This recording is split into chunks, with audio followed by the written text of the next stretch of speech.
मैं सिर्फ एक बात और करना चाहूँगा, वो ये है कि जितनी भी बातें कर लो, overall at the end of the day UAE की मेहनत को जो है वो सराहना चाहिए।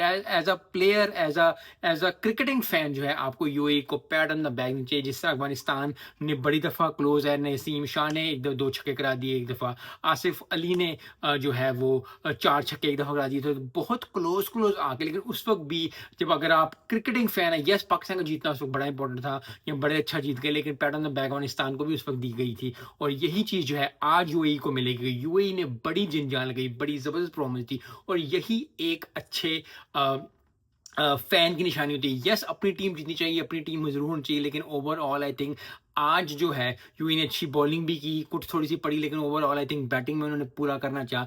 And the end of the day फिर वही है कि इनएक्सपीरियंस शायद यूएई का, या उस तरह के मोमेंट्स में नहीं आते, क्रूशियल मोमेंट्स जिधर आपको नर्व्स अपने काबू रखने पड़ते हैं। लेकिन वेरी वेल डन और बहुत ज़बरदस्त मैच